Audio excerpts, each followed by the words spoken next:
Hari ini kita bicara tentang sebuah fenomena yang menjadi hambatan terbesar dalam kemajuan pembangunan, yaitu korupsi. Pertanyaan kita waktu itu, apa itu korupsi? Korupsi adalah kejahatan luar biasa yang tidak hanya menghambat pertumbuhan ekonomi, tapi juga menciptakan ketidakpastian iklim investasi, menurunkan kualitas layanan publik, dan lebih berat lagi, merugikan masyarakat secara luas. Nah itu tololnya kamu. Dari awal Anda nggak tahu apa definisi korupsi. Dari definisi yang dibuat oleh Bank Dunia, yang berlaku universal. Korupsi adalah penyalahgunaan kekuasaan publik untuk keuntungan pribadi. Begitu cara berpikirnya, tuan-tuan, para tuan-tuan. Berdasarkan data dari ICW, selama periode 2013 sampai 2022, potensi kerugian negara akibat korupsi mencapai 238 triliun rupiah. Dan berdasarkan kasus yang ditangani kejaksaan, potensi kerugian negara akibat korupsi di tahun 2024 mencapai 310 triliun rupiah. Korupsi Pertamina ada Jokowi, korupsi timah ada Jokowi, korupsi laptop ada Jokowi,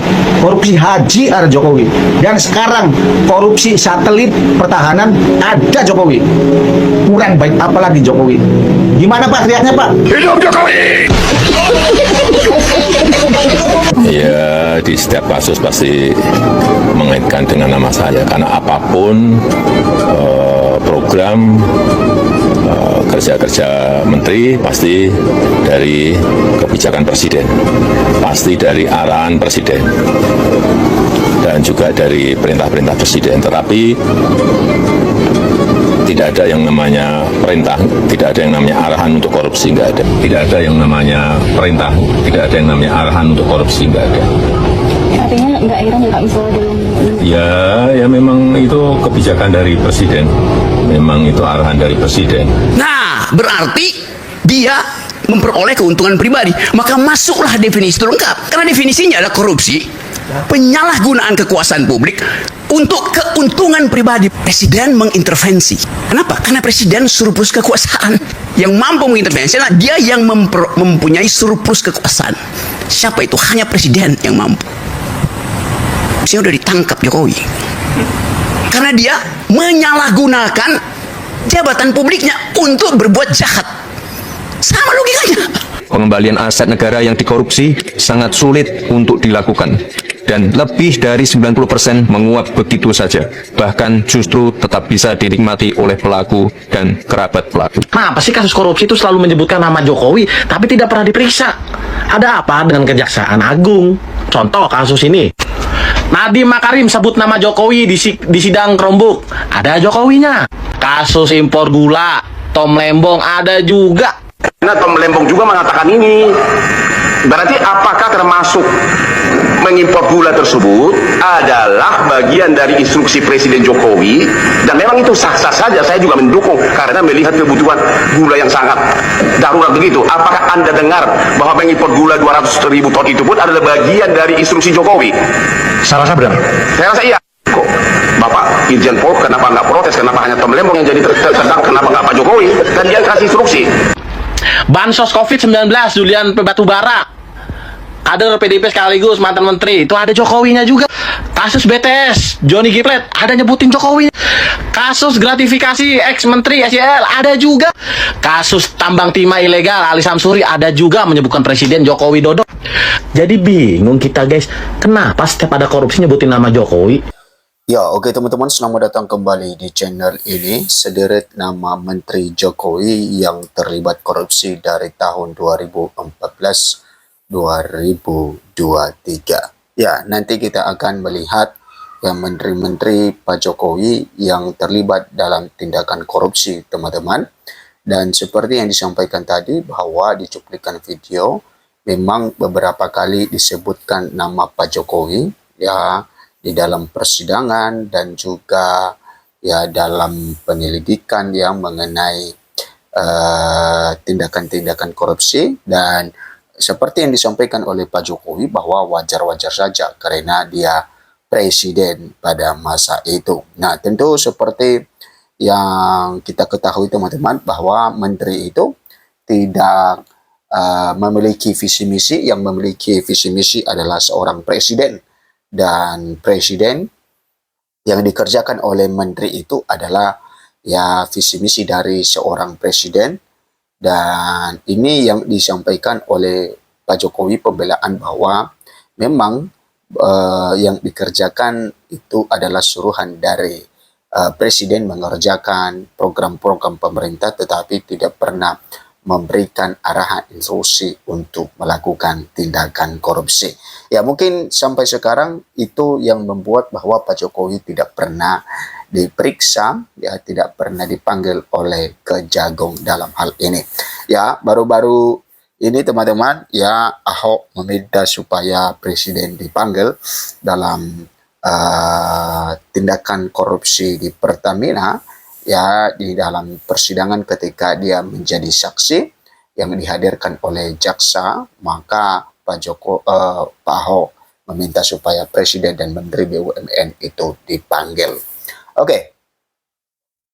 Di sini dikatakan di periode pemerintahan pertama Presiden Joko Widodo, Menteri Sosial Idrus Marham tersandung kasus suap proyek PLTU Riau 1. Idrus dinyatakan menerima suap 2,25 miliar dari pengusaha Johannes Koco.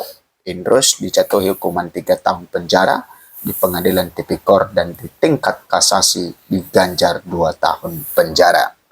Berikutnya Menpora Imam Nahrawi yang terjerat kasus suap penyaluran pembiayaan dengan skema bantuan pemerintah melalui Kemenpora pada KONI tahun anggaran 2018. Teman-teman, dalam kasus ini Imam Nahrawi dinyatakan menerima suap 26,5 miliar hingga divonis 7 tahun penjara. Di periode pemerintahan kedua Presiden Joko Widodo, Menteri Sosial Juliari Batubara terjerat kasus suap bantuan sosial pandemi COVID-19. Nah, Juliari divonis 12 tahun penjara karena terbukti menerima suap 32,4 miliar dari rekanan penyedia bansos. Berikutnya Menteri Kelautan dan Perikanan Edi Prabowo yang terlibat suap 25,74 miliar terkait persetujuan pemberian izin budidaya lobster serta izin ekspor benih lobster. Pengadilan Tipikor memvonis Edi 5 tahun penjara. Terbaru teman-teman, Kejaksaan Agung menetapkan Menkominfo Johnny G. Plate sebagai tersangka kasus korupsi penyediaan menara BTS 4G Bakti Kominfo. Ya, Kejagung menyebut kerugian negara dalam kasus korupsi ini mencapai 8 triliun. Nah, itu teman-teman sederet dari menteri-menteri ya sebelum Pak Jokowi pensiun atau sedang menjabat sebagai Presiden Republik Indonesia, dan setelah itu baru ya muncul korupsi-korupsi seperti di Pertamina, kemudian seperti korupsi haji, kota haji, dan juga korupsi seperti di Menteri Pendidikan, dan tentu itu adalah mereka yang bekerja untuk membantu Presiden Jokowi ya pada saat itu.